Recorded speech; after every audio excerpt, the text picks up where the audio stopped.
Hi friends, welcome to our channel. ಇವತ್ತು ನಾವು 2025ರಲ್ಲಿ ತಮಿಳು ಭಾಷೆಯಲ್ಲಿ ರಿಲೀಸ್ ಆಗಿರುವಂತಹ ಒಂದು ಕ್ರೈಮ್ ಇನ್ವೆಸ್ಟಿಗೇಷನ್ ಮೂವಿನ ಎಕ್ಸ್ಪ್ಲೈನ್ ಮಾಡ್ತಾ ಇದ್ದೀನಿ. ಆ ಮೂವಿನೇ ಕಡೈಸಿ ತೊಟ್ಟ. ಮೂವಿ ಸ್ಟಾರ್ಟಿಂಗ್ನಲ್ಲಿ ಮಧ್ಯರಾತ್ರಿ MLAಗೆ ಒಂದು ಫೋನ್ ಬರುತ್ತೆ. ಆ ಕಡೆಯಿಂದ ಫೋನ್ ಮಾಡಿದವರು ಆದಷ್ಟು ಬೇಗ ನಿಮ್ಮ ಮನೆ ಮೇಲೆ ರೈಡ್ ನಡೆಯುತ್ತೆ ಅಂತ ಹೇಳ್ತಾರೆ. ಅದನ್ನ ಕೇಳಿ MLA ಭಯ ಪಡ್ತಾ ಅವನ ಮನೆಯಲ್ಲಿದ್ದಂತಹ ಗೋಲ್ಡು, ಹಣ ಮತ್ತೆ ಪ್ರಾಪರ್ಟಿ ಪೇಪರ್ನೆಲ್ಲ ತನ್ನ ಹೋಟೆಲ್ನಲ್ಲಿ ಬಚ್ಚಿಡ್ಬೇಕು ಅಂತ ಅನ್ಕೋತಾನೆ.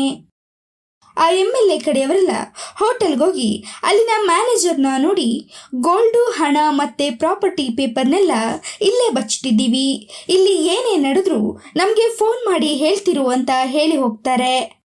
ಆದರೆ ಎಷ್ಟು ದಿನ ಆದ್ರೂ MLA ಮನೆ ಮೇಲೆ ರೈಡ್ ನಡೆಯೋದಿಲ್ಲ. ಆದರೆ MLA ಮಾತ್ರ ಯಾವಾಗ್ಲಾದ್ರೂ ರೈಡ್ ನಡಿಬಹುದು ಅಂತ ಭಯ ಪಡ್ತಾ ಇರ್ತಾನೆ. ನೆಕ್ಸ್ಟ್ ಹೋಟೆಲ್ ಮ್ಯಾನೇಜರ್ MLA ಕಡೆಯವನಿಗೆ ಫೋನ್ ಮಾಡಿ, ಹೋಟೆಲ್ಗೆ ತುಂಬಾ ಜನ ಕಸ್ಟಮರ್ಸ್ ಬರ್ತಾ ಇದ್ದಾರೆ, ಅದಕ್ಕೆ ಏನ್ ಮಾಡ್ಲಿ ಅಂತ ಕೇಳ್ತಾನೆ. ಅದನ್ನೆಲ್ಲ ನಾನು ಎಲ್ಲಿ ಬಚ್ಚಿಟ್ಟಿದ್ದೀನಿ ಅನ್ನೋದು ಅವ್ರ್ಯಾರಿಗೂ ಗೊತ್ತಿಲ್ಲ ಅಲ್ವಾ, ನೀನು ಅವರಿಗೆಲ್ಲ ರೂಮ್ ಕೊಡು, ಭಯ ಪಡ್ಬೇಡ ಅಂತ ಹೇಳ್ತಾನೆ. ಆದ್ರೆ ಏನ್ ನಡೆದ್ರು ಇನ್ಫಾರ್ಮೇಶನ್ ಕೊಡ್ತಾ ಇರು ಅಂತ ಹೇಳಿರ್ತಾನೆ. ಇದಾದ್ಮೇಲೆ ಆ ಮ್ಯಾನೇಜರ್ ಬಂದವರಿಗೆಲ್ಲ ರೂಮ್ ಕೊಡೋದಿಕ್ಕೆ ಶುರು ಮಾಡ್ತಾನೆ. ಅದರಲ್ಲಿ ಮೊದಲನೆಯದಾಗಿ ಶಕ್ತಿ ಅನ್ನೋನು ಹೊಸದಾಗಿ ಮದುವೆ ಆಗಿದ್ರಿಂದ ಹನಿಮೂನ್ಗೋಸ್ಕರ ಬಂದಿರ್ತಾನೆ. ಅವತ್ತು ನೈಟ್ ಶಕ್ತಿ ಮತ್ತೆ ಅವನ ಹೆಂಡತಿ ರೊಮ್ಯಾನ್ಸ್ ಮಾಡಿ ಮಲಗಿರ್ತಾರೆ. ಆದ್ರೆ ಶಕ್ತಿಗೆ ನಿದ್ರೆಯಿಂದ ಎಚ್ಚರಾಗಿ ಸಿಗರೆಟ್ ಸೇದೋದಿಕ್ಕೆ ಅಂತ ಹೊರಗೆ ಬರ್ತಾನೆ. ಹೀಗೆ ಸ್ಮೋಕ್ ಮಾಡ್ತಾ ನಿಂತಿರ್ಬೇಕಾದ್ರೆ ಯಾರೋ ಒಬ್ಬ ವ್ಯಕ್ತಿ ಒಂದು ಹುಡುಗಿನ ಸಾಯಿಸ್ತಾ ಇರೋದನ್ನ ನೋಡಿರ್ತಾನೆ. ಇದನ್ನ ನೋಡಿದಂತಹ ಶಕ್ತಿ ಭಯ ಪಟ್ಕೊಂಡು ತನ್ನ ರೂಮ್ ಹತ್ರ ಓಡೋಗ್ತಾನೆ. ಇದಾಗಿ ಮಾರನೇ ಬೆಳಗ್ಗೆ ಹೊರಗೆ ಕ್ಲೀನಿಂಗ್ ಮಾಡ್ತಾ ಇದ್ದಂತಹ ವ್ಯಕ್ತಿ ಅಲ್ಲಿ ಒಂದು ಹುಡುಗಿ ಸತ್ತಿರೋದನ್ನ ನೋಡಿ ಅಲ್ಲಿನ ಮ್ಯಾನೇಜರ್ಗೆ ಫೋನ್ ಮಾಡಿ ಹೇಳ್ತಾನೆ. ಅದನ್ನ ಕೇಳಿದಂತಹ ಮ್ಯಾನೇಜರ್ ಕೂಡ ಭಯಪಟ್ಟು ಪೊಲೀಸ್ನವ್ರಿಗೆ ಫೋನ್ ಮಾಡಿ ಇನ್ಫಾರ್ಮ್ ಮಾಡ್ತಾನೆ. ಇದಾದ್ಮೇಲೆ ಆ ಹೋಟೆಲ್ ಮ್ಯಾನೇಜರ್ MLAಗೆ ಫೋನ್ ಮಾಡಿ ಇಲ್ಲೊಂದು ಕೊಲೆ ನಡೆದಿದೆ ಅಂತ ಹೇಳ್ತಾನೆ. ಅದಕ್ಕೆ MLA ಭಯ ಪಡ್ಬೇಡ, ಅಲ್ಲಿಗೆ ಬರ್ತಾ ಇರೋಂಥ ಪೊಲೀಸ್ ನಮ್ ಕಡೆಯವರು ಅಂತ ಹೇಳ್ತಾನೆ. ನೆಕ್ಸ್ಟ್ ಸೀನಲ್ಲಿ ಪೊಲೀಸ್ ಇನ್ಸ್ಪೆಕ್ಟರ್ ಜ್ಯೋತಿಕಾನ ತೋರಿಸ್ತಾರೆ. ಅವಳು ಇಬ್ರು ಹುಡುಗರನ್ನ ಇಟ್ಕೊಂಡು ನೀವು ಇಂಥ ಚಿಕ್ಕ ವಯಸ್ಸಿನಲ್ಲೇ ಗಾಂಜಾ ಸ್ಮಗ್ಲಿಂಗ್ ಮಾಡ್ತಾ ಇದ್ದೀರಾ ಅಂತ ಹೊಡಿತಾ ಇರ್ತಾಳೆ. ಅವ್ರ ಹತ್ರ ಇರೋ ಗಾಂಜಾ ಎಲ್ಲ ಕಿತ್ಕೊಂಡು ವಾರ್ನಿಂಗ್ ಮಾಡಿ ಕಳ್ಸಿರ್ತಾಳೆ. ಸರಿಯಾಗಿ ಅದೇ ಟೈಮ್ಗೆ ಅವಳಿಗೆ ಒಂದು ಫೋನ್ ಬರುತ್ತೆ, ಹೋಟೆಲ್ನಲ್ಲಿ ಒಂದು ಮರ್ಡರ್ ನಡೆದಿದೆ ಅಂತ. ಜ್ಯೋತಿಕಾ ಹೋಟೆಲ್ಗೆ ಹೋಗ್ತಾಳೆ. ಆಗ ಅಲ್ಲಿರೋ ಪೊಲೀಸ್ ಅವರಿಗೆಲ್ಲ ಯಾರು ಆ ಹುಡುಗಿ ಹೆಸರೇನು, ಆ ಹುಡುಗಿ ಏನ್ ಮಾಡ್ತಾ ಇದ್ದಾಳೆ ಎಲ್ಲದನ್ನ ತಿಳ್ಕೊಳ್ಳಿ ಅಂತ ಹೇಳಿ ಕಳಿಸ್ತಾಳೆ. ಸರಿಯಾಗಿ ಅದೇ ಸಮಯಕ್ಕೆ ಆ MLA ಕಡೆಯವನು ಜ್ಯೋತಿಕಾ ಹತ್ರ ಬಂದು, ಮೇಡಮ್ ಈ ಹೋಟೆಲ್ MLA ಅವ್ರದ್ದು, ಈ ವಿಷಯ ಹೊರಗಡೆ ಬರಬಾರ್ದು ಅಂತ ಹೇಳ್ತಾನೆ. ಅದಕ್ಕೆ ಜ್ಯೋತಿಕಾ, MLA ಆಲ್ರೆಡಿ ನನಗೆ ಫೋನ್ ಮಾಡಿ ವಿಷಯ ಹೇಳಿದ್ದಾರೆ, ನಾನು ಈ ವಿಷಯನ ನೋಡ್ಕೋತೀನಿ, ನೀನಿಲ್ಲಿಂದ ಹೋಗು ಅಂತಾಳೆ. ತಕ್ಷಣ ಜ್ಯೋತಿಕಾ ಇನ್ಸ್ಪೆಕ್ಟರ್ನ ನೋಡಿ ಈ ಹೋಟೆಲ್ನಲ್ಲಿ ಇರೋರ ಫೋನ್ಗಳನ್ನೆಲ್ಲ ಕಲೆಕ್ಟ್ ಮಾಡ್ಕೊಳ್ಳಿ ಅಂತ ಹೇಳಿರ್ತಾಳೆ. ನಂತರ ಕಾನ್ಸ್ಟೇಬಲ್ ಫೋನ್ ಕಲೆಕ್ಟ್ ಮಾಡ್ಕೊಳ್ಳೋದಿಕ್ಕೆ ಒಂದು ರೂಮ್ ಹತ್ರ ಹೋಗಿ ಡೋರ್ ತಟ್ತಾನೆ. ಅಲ್ಲಿ ಗಂಡ, ಹೆಂಡತಿ ಮತ್ತೆ ಒಂದು ಮಗು ಇರುತ್ತೆ.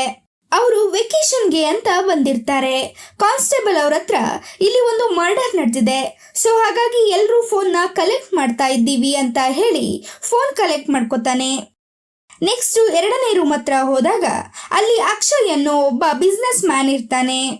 ಅವನ ಹತ್ರನೂ ಅದನ್ನೆಲ್ಲ ಹೇಳಿ ಫೋನ್ ಕಲೆಕ್ಟ್ ಮಾಡ್ಕೋತಾನೆ. ಆದ್ರೆ ನೆಕ್ಸ್ಟ್ ಮೂರನೇ ರೂಮ್ ಹತ್ರ ಹೋದಾಗ ಅಲ್ಲಿ ಮದನ್ ಅನ್ನೋ ವ್ಯಕ್ತಿ ಪ್ರಿಯಾ ಅನ್ನೋ ಹುಡುಗಿನ ಕರ್ಕೊಂಡು ಬಂದಿರ್ತಾನೆ ಅಲ್ಲಿಗೆ.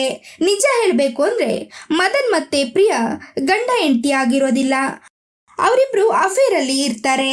ಅವರಿಬ್ರು ರೂಮ್ನಲ್ಲಿ ರೊಮ್ಯಾನ್ಸ್ ಮಾಡ್ತಾ ಇರ್ತಾರೆ. ಸರಿಯಾಗಿ ಅದೇ ಟೈಮ್ಗೆ ಕಾನ್ಸ್ಟೇಬಲ್ ಬಂದು ಕಾಲಿಂಗ್ ಬೆಲ್ ಮಾಡ್ತಾನೆ.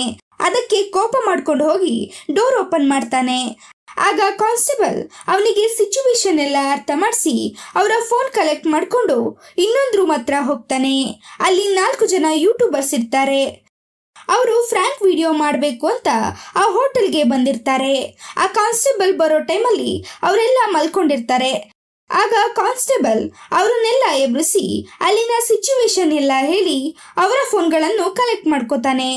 ಇನ್ನೊಂದು ಕಡೆ ಆ ರಾತ್ರಿ ಮರ್ಡರ್ ನೋಡಿದಂತಹ ಶಕ್ತಿ ಎದ್ರುಕೊಂಡು ಬಂದು ಚೆನ್ನಾಗಿ ನಿದ್ರೆ ಮಾಡಿರ್ತಾನೆ. ಆಗ ಅವನ ಹೆಂಡತಿ ಅಲ್ಲಿಗೆ ಬಂದು ಅಲ್ಲಿ ಮರ್ಡರ್ ನಡೆದಿದ್ಯಂತೆ, ಪೊಲೀಸ್ನವರು ಇನ್ವೆಸ್ಟಿಗೇಷನ್ ಮಾಡ್ತಾ ಇದ್ದಾರೆ, ಇಲ್ಲಿ ಎಲ್ರ ಫೋನ್ನು ಕಲೆಕ್ಟ್ ಮಾಡ್ತಾ ಇದ್ರು, ನಮ್ ಫೋನ್ನು ಕಲೆಕ್ಟ್ ಮಾಡಿದ್ದಾರೆ ಅಂತ ಹೇಳ್ತಾಳೆ. ತಕ್ಷಣ ಶಕ್ತಿ ರಾತ್ರಿ ನಡೆದದನ್ನ ನೆನೆಸ್ಕೊಂಡು ರೆಸ್ಟ್ ರೂಮ್ ಒಳಗಡೆ ಹೋಗಿ ಎದುರ್ಕೋತಾ ಇರ್ತಾನೆ. ಸರಿಯಾಗಿ ಅದೇ ಟೈಮ್ಗೆ ಶಕ್ತಿ ಹೆಂಡತಿ ಹೊರಗಡೆ ಯಾರ ಜೊತೆನೋ ಮಾತಾಡ್ತಾ ಇರ್ತಾಳೆ. ಅದನ್ನ ರೆಸ್ಟ್ ರೂಮ್ ಒಳಗಿಂದ ಕೇಳಿಸ್ಕೊಂಡ ಶಕ್ತಿ ತಕ್ಷಣ ಹೊರಗೆ ಬಂದು ನೋಡಿದಾಗ ಅಲ್ಲಿ ಒಬ್ಬ ವ್ಯಕ್ತಿ ನನ್ನ ಹೆಸರು ರವಿ, ನಾನೊಬ್ಬ ರಿಟರ್ನ್ ಮಿಲಿಟರಿ ಆಫೀಸರ್ ಅಂತ ಹೇಳ್ತಾನೆ. ಇದನ್ನ ದೂರದಿಂದಲೇ ಕೇಳಿಸ್ಕೊಂತಿದ್ದಂತಹ ಶಕ್ತಿ ಗಾಬರಿ ಆಗ್ತಾನೆ. ಯಾಕಂದ್ರೆ ಈ ರವಿನೇ ನಿನ್ನೆ ರಾತ್ರಿ ಆ ಹುಡುಗಿನ ಸಾಯಿಸಿರ್ತಾನೆ. ಅವನತ್ರ ಒಂದು ಸ್ಟಿಕ್ ಇರುತ್ತೆ, ಆ ಸ್ಟಿಕ್ ಒಳಗಡೆ ಇರೋ ಗನ್ನಿಂದಾನೇ ಆ ಹುಡುಗಿನ ಶೂಟ್ ಮಾಡಿ ಸಾಯಿಸಿರ್ತಾನೆ. ಶಕ್ತಿಗೆ ಇದು ಗೊತ್ತಿದ್ರಿಂದ ಅವನನ್ನ ನೋಡಿ ಭಯ ಪಡ್ತಾ ಇರ್ತಾನೆ. ಆಗ ರವಿ ಈ ಮನುಷ್ಯರು ಅದು ಹೇಗೊಬ್ರನ್ನ ಕೊಲ್ತಾರೋ ಏನೋ ಅಂತ ಬೈತಾ ಇರ್ತಾನೆ.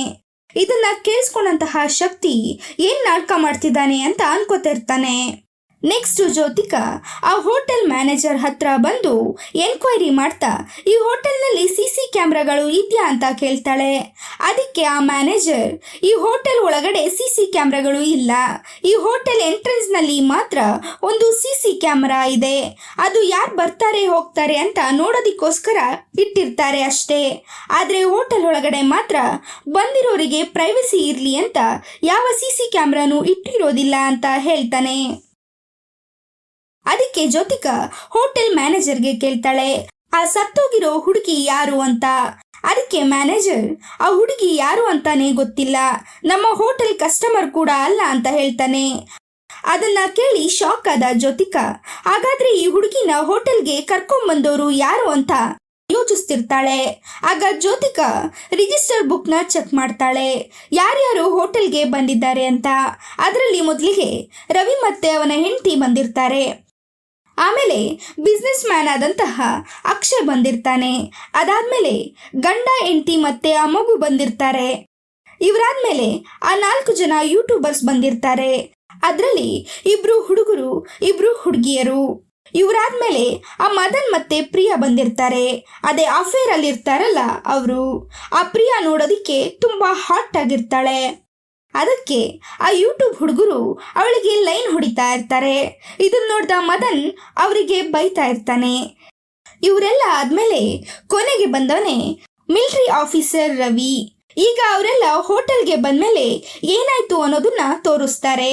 ಆ 4 ಜನ ಯೂಟ್ಯೂಬರ್ಸ್ ಇರ್ತಾರಲ್ಲ ಅವರು ಎಲ್ಲರೂ ರೂಮ್ ಹತ್ರ ಹೋಗಿ ನಮ್ಮ ಫ್ರೆಂಡ್ ಬರ್ಡೇ ಇದೆ, ನೈಟು ಚಿಕ್ಕದಾಗಿ ಸೆಲೆಬ್ರೇಷನ್ ಇದೆ, ಎಲ್ಲರೂ ಬನ್ನಿ ಅಂತ ಕರಿತಿರ್ತಾರೆ, ಎಲ್ಲರೂ ಬರ್ತೀವಿ ಅಂತ ಹೇಳ್ತಾರೆ. ಆದರೆ ರವಿ ಹೆಲ್ತ್ ಸರಿ ಇಲ್ಲ, ನಾನು ಟ್ಯಾಬ್ಲೆಟ್ ತಗೋತಾ ಇದ್ದೀನಿ, ನನಗೆ ರೆಸ್ಟ್ ಬೇಕು, ನಾನು ಬರೋದಿಲ್ಲ ಅಂತ ಹೇಳ್ತಾನೆ.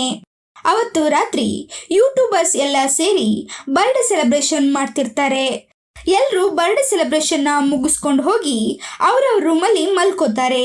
ಅಲ್ಲಿ ಏನೇನು ನಡೀತಿದೆ ಅನ್ನೋದನ್ನೆಲ್ಲ ಆ ಮ್ಯಾನೇಜರ್ MLA ಮನುಷ್ಯರಿಗೆ ಫೋನ್ ಮಾಡಿ ಹೇಳ್ತಾ ಇರ್ತಾನೆ.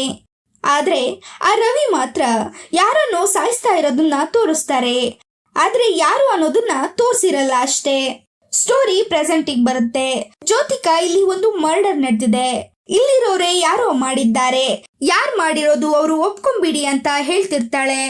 ಅದಕ್ಕೆ ಅಲ್ಲಿರೋ ಆ ಹುಡುಗಿ ಯಾರು ಅಂತಾನೆ ನಮ್ಗೆ ಗೊತ್ತಿಲ್ಲ, ನಮ್ಮನ್ನ ಯಾಕೆ ಇದರಲ್ಲಿ ಹೇಳ್ತಿದ್ದೀರಾ, ಆ ಗೇಟ್ ಓಪನ್ ಮಾಡಿ ನಾವು ಹೋಗ್ತೀವಿ ಅಂತ ಹೇಳ್ತಾರೆ ಅವರೆಲ್ಲ. ಜ್ಯೋತಿಕಾ ಕೊಲೆಗಾರ ಸಿಗೋವರೆಗೂ ಯಾರು ಕೂಡ ಹೊರಗೆ ಹೋಗೋ ಅಂತಿಲ್ಲ ಅಂತ ಹೇಳ್ತಾಳೆ. ಒಂದು ವೇಳೆ ನೀವು ಆ ಹುಡುಗಿನ ಸಾಯಿಸೋದನ್ನ ಯಾರಾದರೂ ನೋಡಿರೋರಿದ್ರೆ ನನ್ನ ಹತ್ರ ಹೇಳಿ, ಎಲ್ರ ಮುಂದೆ ಹೇಳೋದಿಕ್ಕೆ ಭಯ ಇದ್ರೆ ಬಂದು ನನ್ನೊಬ್ಳತ್ರನೇ ಹೇಳಿ ಅಂತ ಹೇಳ್ತಾಳೆ. ಆಗ ಮೇಲಧಿಕಾರಿಗಳು ಜ್ಯೋತಿಕಾಗೆ ಫೋನ್ ಮಾಡ್ತಾರೆ, ಎಲೆಕ್ಷನ್ ಹತ್ರ ಬರ್ತಿದೆ, ಆದಷ್ಟು ಬೇಗ ಈ ಕೇಸ್ನ ಕ್ಲೋಸ್ ಮಾಡಿ ಅಂತ ಹೇಳ್ತಾರೆ. ಆದ್ರೆ ಜ್ಯೋತಿಕಾ ಅಲ್ಲಿ ಸತ್ತಿರೋ ಹುಡುಗಿ ಯಾರು ಅಂತ ಮೊದಲು ತಿಳ್ಕೋಬೇಕು ಅಂತ ಡಿಸೈಡ್ ಆಗ್ತಾಳೆ. ಈ ಕಡೆ ರವಿ ಸ್ಮೋಕ್ ಮಾಡ್ಕೊಂಡು ನಿಂತಿರ್ತಾನೆ. ಅಲ್ಲಿಗೆ ಮದನ್ ಬರ್ತಾನೆ. ಆಗ ಇಬ್ರು ಮಾತಾಡ್ತಾ ಇರ್ತಾರೆ. ಇದ್ರ ಮಧ್ಯೆ ಶಕ್ತಿ ಹೇಳ್ತಾನೆ, ರಾತ್ರಿ ನಾನು ಇದೇ ಜಾಗಕ್ಕೆ ಬಂದು ಸ್ಮೋಕ್ ಮಾಡ್ತಾ ಇದ್ದೆ, ಆಗ ಆ ಹುಡುಗಿನ ಆ ರವಿ ಗನ್ನಿಂದ ಶೂಟ್ ಮಾಡಿ ಸಾಯಿಸ್ತಾ ಅಂತ ಹೇಳ್ತಾನೆ. ಅದಕ್ಕೆ ಮದನ್ ನಗ್ತಾ, ಆ ಮುತ್ಕನ್ಗೆ ನಿಂತ್ಕೊಳ್ಳೋದಿಕ್ಕೆ ಕಷ್ಟ ಆಗುತ್ತೆ, ಇನ್ನು ಅವನು ಇನ್ನೊಬ್ರನ್ನ ಸಾಯಿಸ್ತಾನ ಅಂತ ಹೇಳಿ ಹೋಗ್ತಾನೆ. ಅದೇ ಟೈಮ್ಗೆ ಜ್ಯೋತಿಕಾ 4 ಜನ ಯೂಟ್ಯೂಬರ್ಸ್ ಹತ್ರ ಬಂದು ರಾತ್ರಿ ಯಾವುದೋ ಒಂದು ಫ್ರಾಂಕ್ ವಿಡಿಯೋ ರೆಕಾರ್ಡ್ ಮಾಡ್ತಾ ಇದ್ರಂತಲ್ಲ, ಆಗ ಏನಾದ್ರೂ ಸಸ್ಪಿಷಿಯಸ್ ಆಗಿ ನಡೀತಾ ಅಂತ ಕೇಳ್ತಾಳೆ. ಅದಕ್ಕೆ ಅವರು ರಾತ್ರಿ ನಾವು ಫ್ರಾಂಕ್ ವಿಡಿಯೋ ಮಾಡೋಣ ಅಂತ ದೆವ್ವದ ವೇಷ ಹಾಕೊಂಡು ಬರ್ತಾ ಇದ್ವಿ. ಆಗ ಒಂದು ಗನ್ ಸೌಂಡ್ ಕೇಳಿಸ್ತು. ಗಾಬರಿಯಾಗಿ ಓಡ್ತಾ ಇದ್ವಿ. ನಮ್ಮಲ್ಲಿ ಒಬ್ನಿಗೆ ಕನ್ನಡಕ ಕೆಳಗೆ ಬಿದ್ದೋಯ್ತು. ಅವನಿಗೆ ಕನ್ನಡಕ ಇಲ್ಲ ಅಂದ್ರೆ ಏನು ಕಾಣಿಸಲ್ಲ. ಸೊ ಕನ್ನಡಕನ ಹುಡುಕ್ತಾ ಇರ್ಬೇಕಾದ್ರೆ ಯಾರು ಅಲ್ಲಿಂದ ಪಾಸ್ ಆಗೋದನ್ನ ನೋಡಿದ್ವಿ, ಆದ್ರೆ ಅದು ಯಾರು ಅನ್ನೋದು ಗೊತ್ತಿಲ್ಲ ಅಂತ ಹೇಳ್ತಾರೆ. ಆಗ ಜ್ಯೋತಿಕಾ ಆ ರೆಕಾರ್ಡ್ ಮಾಡಿರೋ ಕ್ಯಾಮರಾನ ಚೆಕ್ ಮಾಡ್ತಾ ಇರ್ತಾಳೆ, ಅಲ್ಲಿ ಏನಾದ್ರೂ ಕ್ಲೂ ಸಿಗುತ್ತಾ ಅಂತ. ಆದ್ರೆ ಆ ವಿಡಿಯೋದಲ್ಲಿ ಬೇರೆ ಯಾರು ಇರೋದಿಲ್ಲ. ಹೀಗೆ ಆ 4 ಜನ ಯೂಟ್ಯೂಬರ್ಸ್ ಅವರಿಗೆ ಗೊತ್ತಿರೋದನ್ನೆಲ್ಲ ಹೇಳಿ ನಮಗೆ ಮದನ್ ಮೇಲೆ ಡೌಟ್ ಇದೆ ಅಂತ ಹೇಳ್ತಾರೆ. ಆಗ ಜ್ಯೋತಿಕಾ ಮದನ್ನ ಕರೆಸ್ತಾಳೆ. ಆಗ ಮದನ್ ನಾನು ರಾತ್ರಿ ರೂಮ್ ಬಂದ್ಮೇಲೆ ರೊಮ್ಯಾನ್ಸ್ ಮಾಡಿ ಮಲ್ಕೊಂಡೆ ಅಂತ ಹೇಳ್ತಾನೆ. ಅದಕ್ಕೆ ಪ್ರಿಯಾ ಕೂಡ ಹೌದು ಅಂತಾಳೆ. ಅನಂತರ ಜ್ಯೋತಿಕಾ ಆ ಗಂಡ ಹೆಂಡತಿ ಮತ್ತೆ ಮಗು ಇರ್ತಾರಲ್ಲ ಅವ್ರ ಹತ್ರ ಹೋಗಿ ವಿಚಾರಿಸ್ತಾಳೆ. ಆದ್ರೆ ಆ ವ್ಯಕ್ತಿ ರಾತ್ರಿ ನನಗೆ ಹೊಟ್ಟೆ ಸರಿ ಇರ್ಲಿಲ್ಲ, ಸೊ ಹಾಗಾಗಿ ನಾನು ಇಡೀ ರಾತ್ರಿ ಬಾತ್ರೂಮ್ ಅಲ್ಲಿ ಕಳೆದಿದ್ದೀನಿ ಅಂತ ಹೇಳ್ತಾನೆ. ನೆಕ್ಸ್ಟ್ ಆ ಬಿಸ್ನೆಸ್ ಮ್ಯಾನ್ ಇರ್ತಾನಲ್ಲ ಅಕ್ಷಯ್, ಅವನು ಕೂಡ ವಿಚಾರಿಸ್ತಾಳೆ.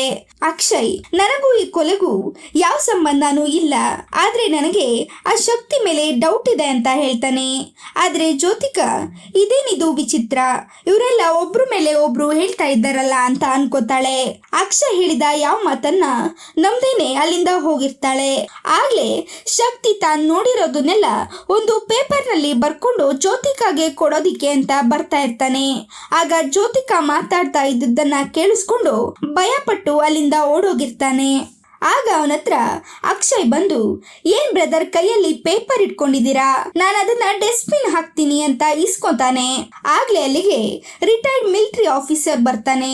ಇದನ್ನ ನೋಡಿ ಶಕ್ತಿ ಆ ಪೇಪರ್ನ ಇಸ್ಕೊಂಡು ಬಾಯ್ಗೆ ಹಾಕೊಂಡು ನುಂಗ್ಬಿಡ್ತಾನೆ. ಇದನ್ನ ನೋಡಿ ಆ ಆಫೀಸರ್ ಶಕ್ತಿನ ಕರ್ಕೊಂಡು ಅವನ್ ರೂಮ್ ಒಳಗಡೆ ಹೋಗ್ತಾನೆ. ಆಗ ಅವನು ಆ ಗನ್ ಇರುವಂತಹ ಸ್ಟಿಕ್ ಅನ್ನ ಶಕ್ತಿಯ ಎದೆ ಮೇಲೆ ಇಡ್ತಾನೆ. ಅದಕ್ಕೆ ಶಕ್ತಿ ಗಾಬರಿಯಾಗಿ ನಿನ್ನೆ ಆ ಹುಡುಗಿನ ಸಾಯಿಸ್ದಂಗೆ ನನ್ನನ್ನು ಸಾಯಿಸ್ಬಿಡ್ತಾನ ಅಂತ ಭಯ ಪಡ್ತಿರ್ತಾನೆ. ಆದ್ರೆ ಆ ರವಿ ಮಾತ್ರ ಕೂತ್ಕೊಳ್ಳಪ್ಪ, ನಿನ್ ಜೊತೆ ಸ್ವಲ್ಪ ಮಾತಾಡ್ಬೇಕು ಅಂತ ಹೇಳ್ತಾನೆ. ಆಗ ರವಿ ನಿಜ ಹೇಳ್ಬೇಕು ಅಂದ್ರೆ ಆ ಹುಡುಗಿನ ನಾನೇ ರಾತ್ರಿ ಸಾಯಿಸಿದ್ದು. ನಿನ್ನೆ ನಾನಿಲ್ಲಿಗೆ ಬರ್ಬೇಕಾದ್ರೆ ಆ ಹುಡುಗಿನ ನನ್ನ ಕಾರ್ ಡಿಕ್ಕಿನಲ್ಲಿ ಕರ್ಕೊಂಡ್ ಬಂದಿದ್ದೆ. ಈ ಕೊಲೆನ ನೋಡಿರೋ ವ್ಯಕ್ತಿನ ನಾನು ಈಗ ಸಾಯಿಸ್ಬೇಕು ಅಂತ ಅನ್ಕೋತಿದ್ದೀನಿ ಅಂತ ಹೇಳ್ತಾನೆ. ಆ ಮಾತನ್ನ ಕೇಳಿದಂತಹ ಶಕ್ತಿ ಮನಸ್ಸಿನ ಒಳಗೇನೆ ಭಯ ಪಟ್ಕೊಂಡು ಅಷ್ಟಕ್ಕೂ ನನಗೆ ಈ ವಿಷಯನ ಯಾಕೆ ಹೇಳ್ತಾ ಇದ್ದೀರಾ ಅಂತ ಕೇಳ್ತಾನೆ. ಅದಕ್ಕೆ ರವಿ ನೀನ್ ನನಗೆ ತುಂಬಾ ಇಷ್ಟ ಆದೆ, ಅದಕ್ಕೆ ನಿನ್ನ ಹತ್ರ ಹೇಳ್ಬೇಕು ಅನ್ನಿಸ್ತು, ನೀನ್ ನನಗೆ ಒಂದು ಹೆಲ್ಪ್ ಮಾಡ್ತೀಯಾ ಅಂತಾನೆ. ಆಗ ಶಕ್ತಿ ಭಯ ಪಡ್ತಾ ಖಂಡಿತ ಸರ್, ನೀವು ಹೇಳಿದ್ದನ್ನ ಮಾಡ್ತೀನಿ ಅಂತ ಹೇಳ್ತಾನೆ. ಸರಿಯಾಗಿ ಅದೇ ಟೈಮ್ಗೆ ಕಾನ್ಸ್ಟೇಬಲ್ ಯೂರಿನ್ ಪಾಸ್ ಮಾಡೋದಿಕ್ಕೆ ಅಂತ ಹೋಗಿ ಅಲ್ಲೇನೋ ನೋಡಿ ಜೋರಾಗಿ ಕೂಗ್ಕೋತಾನೆ. ಅಲ್ಲಿಗೆ ಎಲ್ಲ ಪೊಲೀಸರು ಹೋಗಿ ನೋಡಿ ಶಾಕ್ ಆಗ್ತಾರೆ.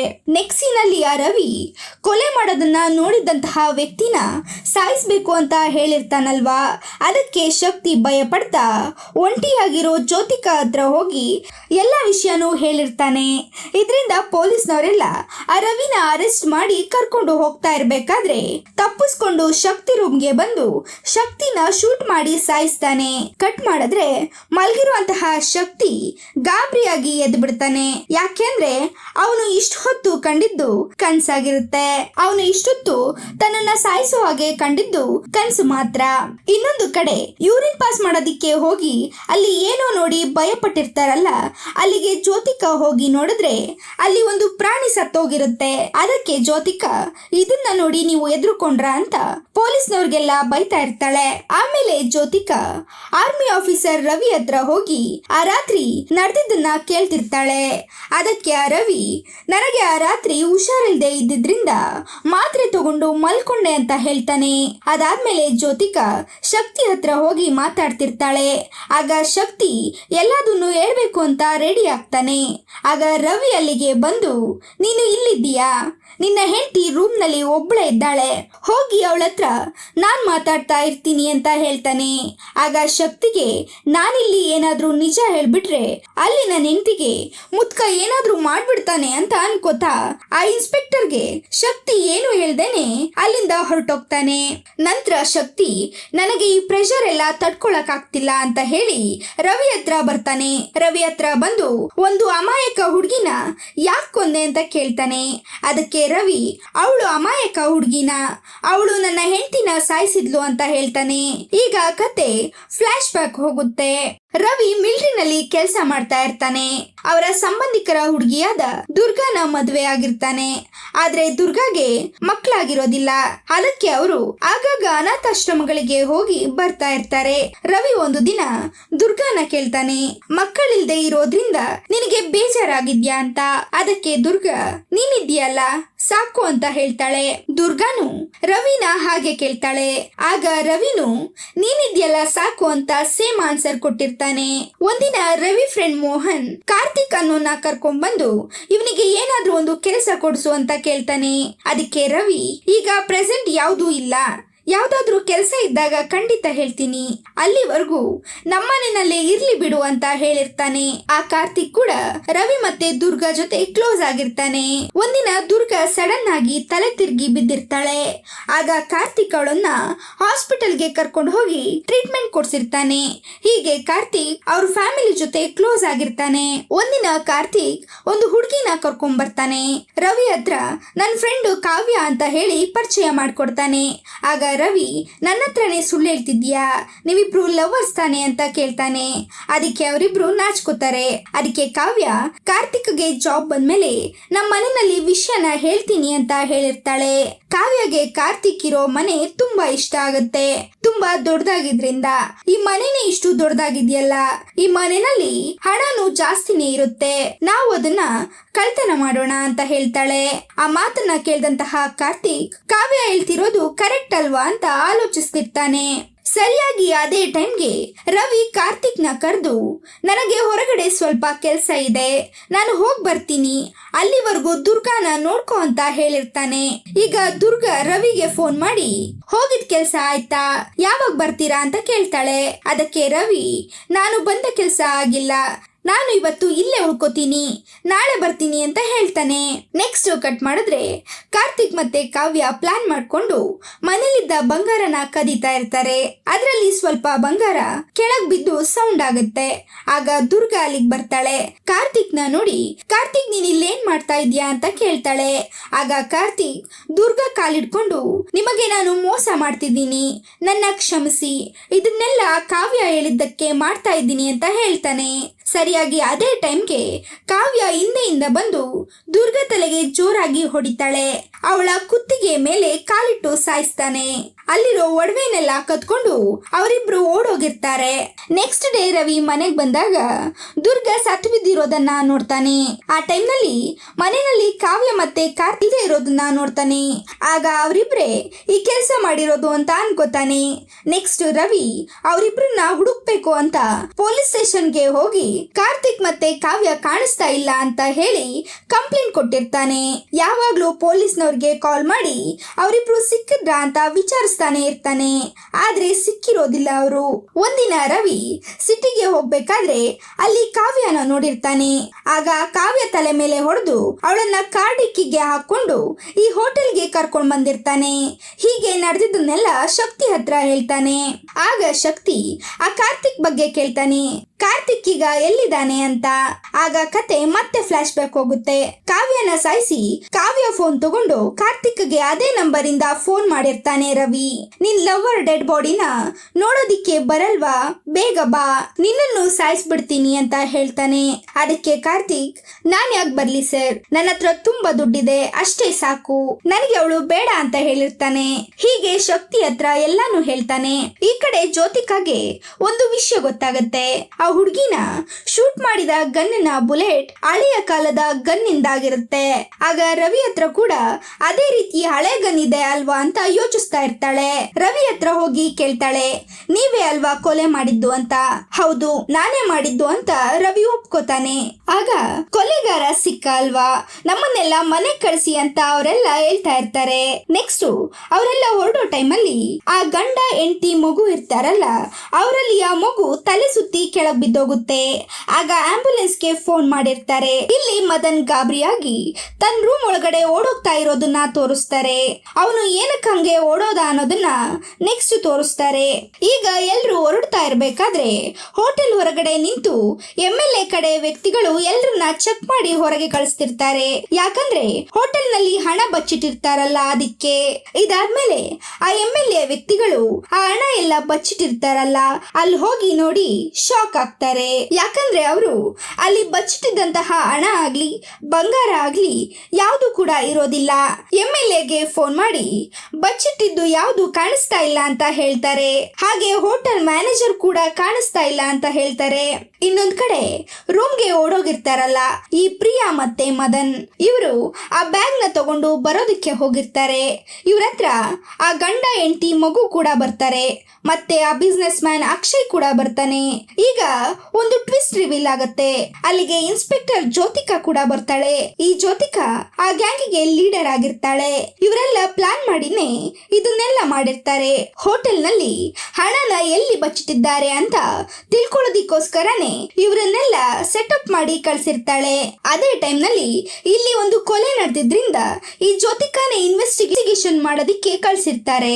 ಇಲ್ಲಿ ಎಷ್ಟು ಹುಡುಕಿದ್ರು ಆ ಹಣ ಇರೋದೆಲ್ಲಿ ಅಂತ ಗೊತ್ತೇ ಆಗಿರಲ್ಲ.